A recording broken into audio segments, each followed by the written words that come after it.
유치원 재롱잔치 때 무대에서 인동풍 춤을 췄었어요. 저는 여기서 제 인생 첫 피아노 독주회를 했었어요. 동그란 야외 공연장에서 지인들과 장터를 열었어요. 시민문화회관은 우리 가족의 놀이터였어요. 특별한 행사가 없어도 바람 쐬고 산책하러 찾아갔던 기억이 나네요. 군산에 살았던 이들이라면 한 번쯤 와봤을 이곳. 바로 군산시 나운동에 위치한 시민문화회관입니다. 가족과 친구들이 여는 작은 공연과 전시를 보러 가던 곳이었죠. 이런 문화활동뿐만 아니라 동네 주민들이 모여서 목소리를 모으는 광장의 역할을 하는 곳이기도 했습니다. 그랬던 시민문화회관은 현재 2013년 이후로 굳게 문을 닫은 채 운영을 않고 있는데요. 그 앞마당만 인근 상가 주차장으로 쓰이는 중입니다. 군산 시민문화회관은 대체 어쩌다 이렇게 깊은 잠에 빠지게 된 걸까요? 군산 시민문화회관은 1988년에 지어졌습니다. 1980년대 우리나라는 한창 정부 주도의 도시 개발이 이루어지고 올림픽, 전국체전 준비로 술렁이고 있었습니다. 그 일환으로 수도권에 이어 전국적으로 동네마다 이런 문화예술회관이 굉장히 많이 지어졌어요.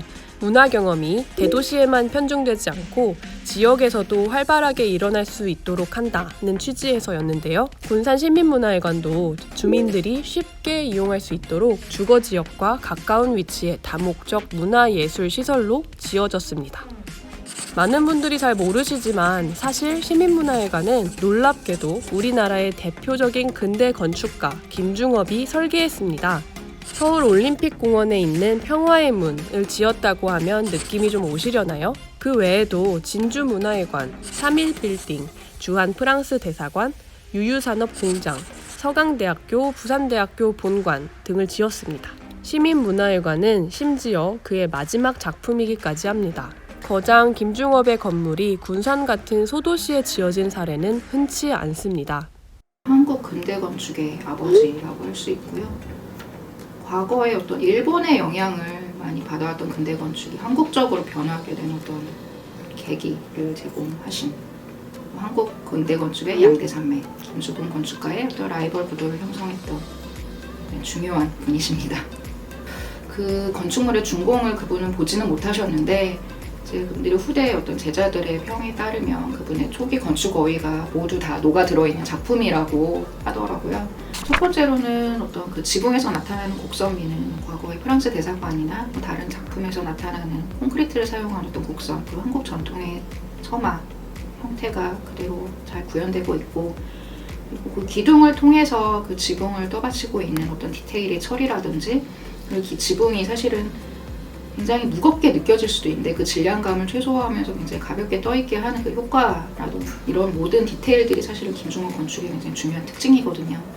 그리고 또 한편으로 반대로 나타내는 것이 유리 메스를 통해서 나타나는 어떤 날카로운 예각의 형태나 어떤 프레임을 통해서 나타나는 어떤 근대 건축의 비례미가 모두 다 이제 녹아 들어있는 특징이라고 할 수 있겠습니다.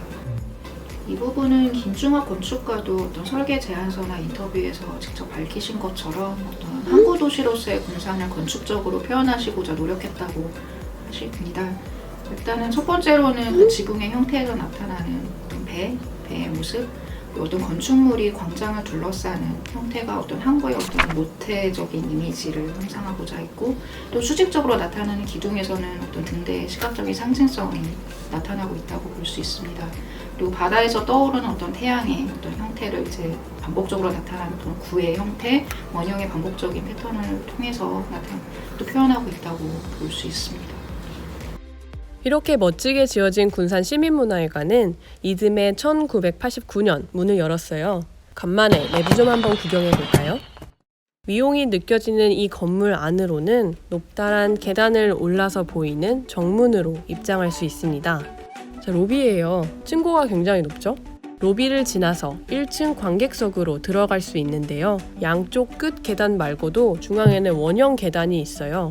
원통형 유리박스에 둘러싸여 있는 이 나선 계단은 하루 종일 시간의 흐름에 따라서 달라지는 빛에 따라 갈 때마다 새로운 얼굴을 보여주는데 정말 매력적이에요. 시민문화회관에는 큰 공연장이 있습니다. 약 858석 규모의 제법 큰 공연장이에요. 직접 와보신 분들은 의외의 규모에 우와 하고 감탄하곤 합니다. 이곳에서 특히 뮤지컬, 연극, 음악회가 굉장히 많이 이루어졌어요. 다목적 문화시설답게 무대 천장에는 다양한 종류의 공연을 할 수 있게 조명, 스크린, 음향 설비 등등이 바텐에 매달려 있어서 벽 쪽에 있는 무게추를 움직여서 오르내릴 수 있습니다. 실제로 올라와 보면 무대가 정말 넓어서 스케이트보드도 슝슝 탈 수 있을 정도라니까요. 무대 바닥 중앙에는 원형 회전 무대가 있어요. 이쯤에서 비밀 몇 가지를 알려드리자면 설계 시공 단계에서 실수가 있었는지 이 원형 회전 무대는 애초부터 작동해 본 적이 없고요. 그리고 하나 더 알려드리면 1, 2층 좌석 중 몇 곳은 무대가 거의 보이질 않는다고 해요. 지하 1층엔 공연 준비를 위한 분장실이 있어요. 거울로 둘러싸여 있는 방인데요. 여기서 공연을 앞둔 분들이 화장도 하고 옷도 갈아입고 대기를 했습니다. 이곳과 무대를 연결하는 엘리베이터가 없기 때문에 얼마나 복잡한 복장을 했든지 직접 계단을 타고 무대로 올라가야 했죠. 지하 분장실 옆에는 전시실 1, 2, 3이 있어요. 이전에는 군산에 전시 공간이 없어서 다방에 모여서 전시를 하신 분들도 계셨대요. 사진, 그림, 서화 전시 등이 많이 선보여졌어요.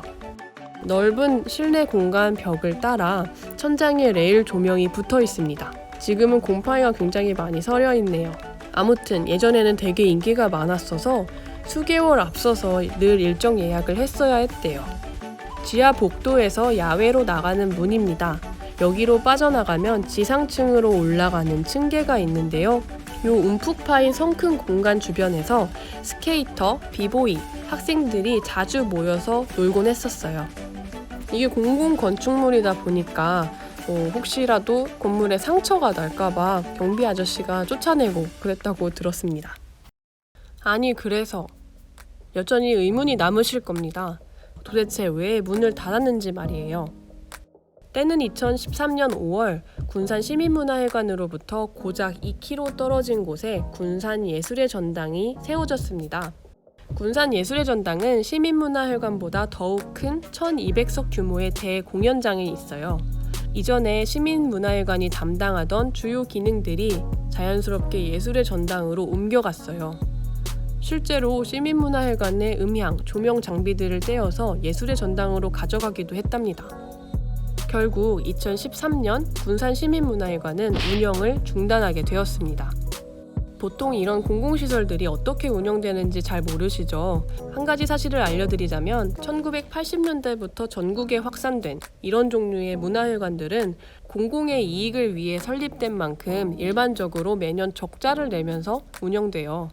그러니 수익이 나지 않는 공공문화시설을 두 곳이나 유지하는 건 군산시에 굉장히 큰 재정 부담을 안겨주는 거였죠. 군산시는 원래 시민문화회관을 민간에 매각하려고 했는데요. 이 계획은 적당한 인물을 찾지 못하면서 실패로 돌아갔어요.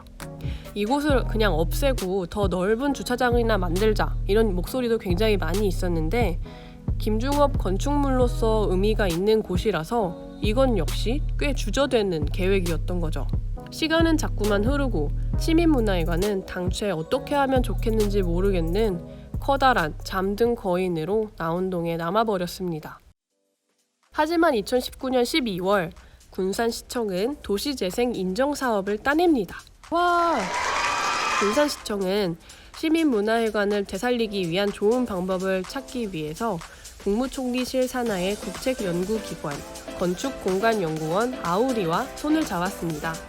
시청으로부터 업무를 위탁받은 건축공간연구원 아우리는 이곳이 스스로 돈을 버는 공공건축물이 되게 만드는 걸 목표로 시민문화회관을 새롭고 매력적인 공간으로 운영해 나갈 제주군 운영자분을 2021년 올해 하반기에 뽑을 계획입니다.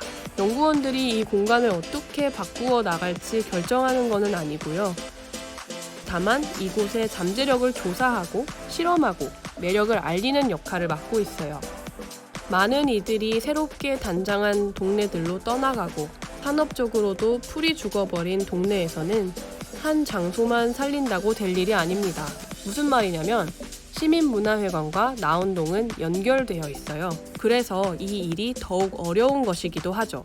하지만 나운동을 비롯해 군산시 곳곳에서 반짝이고 있는 사람들, 자원들을 찾고 연결하다 보면 분명 이 나운동에까지 활기가 생겨나지 않을까요? 저희는 그렇게 굳게 믿고 있어요.